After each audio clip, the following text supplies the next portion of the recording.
You can see all the bullet holes in Sheriff Fullen's truck right there. 1, 2, 3, 4, 5, 6, 7, 8, 9. A bunch of bullet holes. You can see the white truck right here. It's got several bullet holes in the windshield. Welcome back to the channel, everybody. Yesterday, on July 16th, a police chase started in Houston, Texas that crossed Galveston County lines. At that point, Galveston County sheriffs got involved in the chase, and the chase ended up going all the way over the causeway into Galveston and ended on 51st Street. Yesterday, I went down there and did some live streaming, and I was the first one to report that the sheriff and the number 2 guy underneath him, Joel Caldwell, were leading the chase and were actually on the front lines in the gunfight. And Joel Caldwell here, through my sources, delivered the fatal shots, of what I've been told. This here is Sheriff Jimmy Fullen, and we're actually going to see video of him leading the chase and involved in the gunfight. To me, it's kind of shocking because I can only think of 2 leaders in all of history that would put themselves on the front lines and be involved in a gunfight or put themselves at risk. I mean, we're talking about the leader and his number 2 guy. And to me, it just goes to show how thirsty they are for violence and blood. And I can think of Genghis Khan and Alexander the Great. And really, that's the only 2 I can think of in history, because most of your leaders don't put themselves in harm's way. Now, here we have some security footage from some buildings that took place right here where the wreck is. You can see that white truck is coming sliding in right now. And he's been chased for the last 40 miles down I-45 south. I will say this video comes to us from I-45 now. If you're not following them, you should follow them. They're a very good page to follow. They have really good updates on local news, and I can't say enough good things about them. And they are very technical and they do good work, but you can clearly see from this video right here that somebody recorded with their cell phone a computer monitor, and that's what we're looking at. And I can guarantee you right now that I-45 now is much smarter than this. So what this tells me is that a police officer recorded this video with his cell phone and then sent that video to I-45 now. And with this being the only thing I-45 now had to use, they went ahead and published it and used it. Now, to me, that just goes to show you how smart these people are in these roles of police. And this probably a detective that did this. But anyways, let's play the video. As you can see, the white truck is the truck they've been chasing. It's coming sliding in right now. There is no volume, so I'm just going to hit play.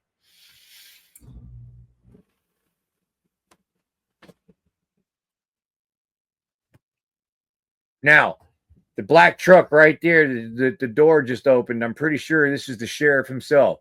Like I said, he is leading the chase, and on the front lines, it's really clear that it's him because he looks like a turtle without his shell. That's what I always think about when I see Sheriff Fullen.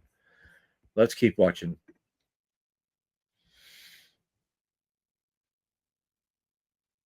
The white truck that they are shooting at is just out of frame, but as you can see, that's Sheriff Fullen right there. I mean, he just retreated to the back of his truck. Joel Caldwell is over here somewhere. He's kind of hard to identify because he's just a little bitty guy, and there's nothing really that sticks out about him. But from what I've heard, Joel Caldwell is the one that delivered the fatal shot. He has several bodies on his body count already. He loves violence, and his record shows that. He almost got in a lot of hot water a few years ago because he shot numerous rounds at a vehicle that was trying to get away from him. Anybody with any common sense knows that that was excessive force and he didn't need to be firing at the guy. But as usual, they investigated themselves and determined he was a hero. Here is a different camera. You're going to see the guy actually walk right through here and get shot. Here he comes. You can see the door opening. There he is. He just hit the ground.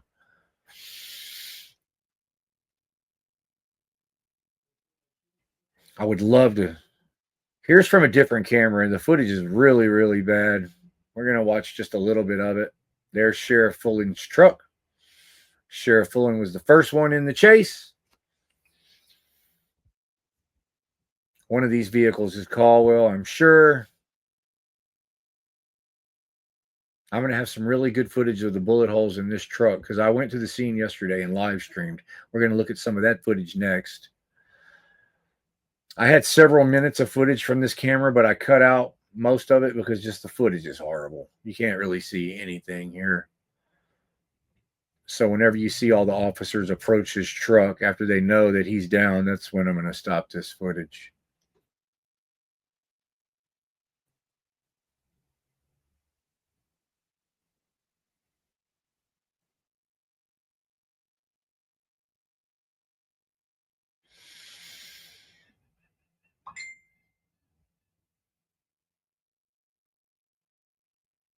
That's a Texas Ranger right there. You can tell by the white hat.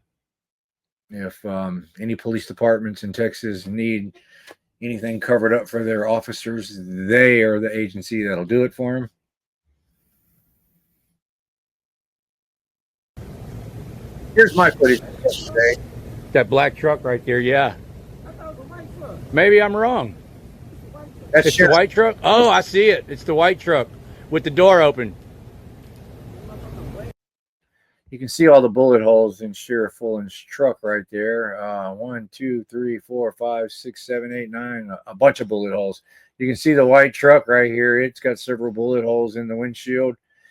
And I will say, you'll hear me talking about these things that look like canisters on the ground because that's what they look like. They look like canisters. But what those are actually evidence markers that are placed on the ground for every shell casing that is there. Some of them are red, some of them are blue because different caliber casings from what I was told. That white truck with the door open. There's a bunch of stuff in the road. Oh, there's a hubcap right there in the road. There's all kind of little canisters on the ground right there. Y'all see all those little canisters on the ground right there? Like I said a minute ago, those are for evidence for shell casings. I didn't know it at the time, but we're going to go to I'm going to have some footage from the other side in a minute, so y'all aren't going to want to miss that. See that all over the ground?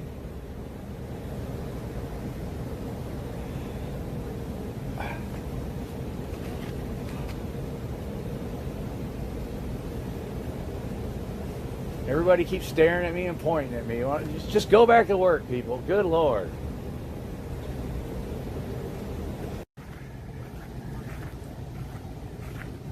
Texas will cover up police crime rangers here. This is the other side of the road. You can see the black barricade that they have set up around the deceased man. I got there several hours after this happened, and the guy is still out laying on the ground. You can see police officers next to this tree kneeling down, and they're looking at the deceased body. And on accident, I accidentally recorded just a split second of the deceased guy, and then when I realized what I was looking at, I moved it. So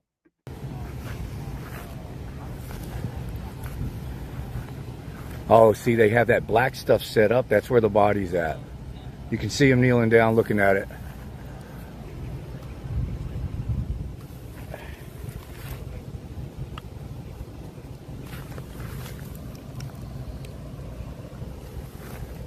That white truck is the alleged truck. As you can see, those officers that are squatting down with that black barrier around them, it's pretty obvious what's going on. There's a deceased person laying down that they're looking at. Oh yeah, I can see him. Oh man, dude, I can see him. All right. So like I said, in the beginning of the video, I was the first person yesterday to report the news that it was the sheriff and his number 2 guy, Joel Caldwell, that were at the front of the chase and in the front of the gunfight. What I think I forgot to say is that I had a pretty reliable source that told me that. That's why I reported that news yesterday before anybody else reported it. But being a journalist, I will not give up my sources. I never will, or else nobody would ever tell me anything. So that's not what I do. I don't try to record dead bodies, man. So we're going to move. Don't want to see that. Don't want to record that.